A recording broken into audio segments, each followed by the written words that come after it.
Hadirin jamaah Jumat rahimakumullah, paling tidak ada 3 bentuk riya. Yang pertama, riya dalam ibadah. Apa riya dalam ibadah? Riya dalam ibadah itu artinya dia melakukan ibadah tapi ditujukan untuk mencari perhatian manusia. Contohnya, dia sholat. Sholatnya bukan untuk Allah, sholatnya untuk mencari perhatian manusia. Misalnya ada lawan jenis yang menarik hatinya, maka dia sholatnya dipanjang-panjangkan, dikusyuk-kusyukkan. Atau mungkin ada calon mertua, maka dia seolah-olah sholatnya sangat khusyuk. Atau ada atasannya, atau mungkin dia baca Al-Quran, dibagus-baguskan bacaannya. Atau dia pergi umroh, pergi haji, lalu kemudian dia pergi umroh, dia posting ke media sosial, dia pamer. Atau dia mungkin berpuasa sunnah, lalu dia posting di media sosial, alhamdulillah bisa buka puasa hari ini, alhamdulillah bisa sholat tahajud malam ini. Tujuannya biar dapat pujian manusia. Ini riya dalam ibadah. Hari-hari ini banyak yang begitu. Banyak.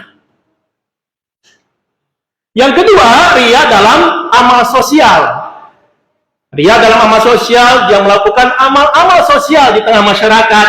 Apakah berinfak, bersedekah, berdakwah, tapi tujuannya ingin dapat pujian manusia. Dia bikin konten, dia bagi-bagi uang, dia bagi-bagi sedekah, tujuannya biar dapat jempol, dapat like, subscribe. Tujuannya buat perhatian manusia. Dia bersedekah, ingin namanya disebut di mimbar, disebut namanya, si fulan bin fulan telah sedekah sebesar ini itu. Bukan karena Allah. Dia berdakwah, dia menyampaikan kalimat-kalimat kebaikan, tapi bukan karena Allah. Ingin disebut ustaz, disebut kiai. Hati-hati. Ini riya yang kedua bentuknya. Dan riya yang ketiga bentuknya dalam riya dalam penampilan.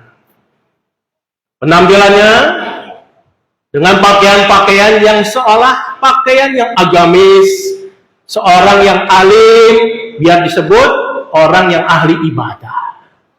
Jadi bukan karena niatnya Allah Subhanahu wa Ta'ala. Hadirin jamaah Jumat rahimakumullah, apa tanda-tanda riya? Nah, ini penting ini. Ya, jangan-jangan kita terkena penyakit riya tapi tidak sadar. Ada 4 tanda-tanda riya seseorang dalam beramal. Yang pertama adalah merasa senang jika dipuji atas amalnya. Jadi kalau dia melakukan satu amal kebaikan, amal soleh, lalu dipuji oleh manusia, dikasih jempol, dikasih like, dikasih komen positif, dia senang betul itu. Maka ini tanda-tanda riya. Karena berarti dia melakukan amalnya itu memang ingin dapat apresiasi manusia.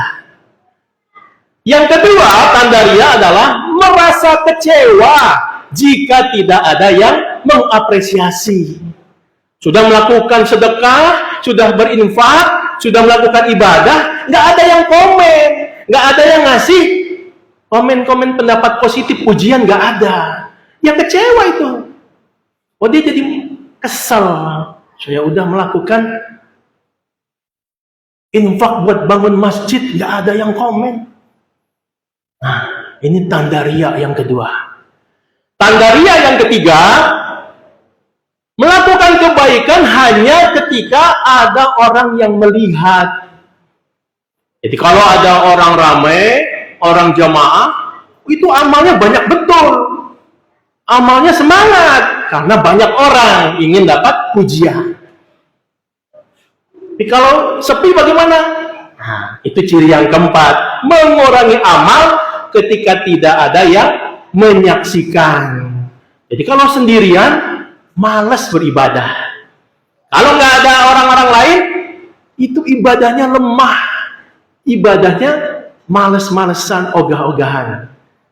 Nah, ini 4 tanda-tanda riya. Kenapa dia melakukan seperti itu?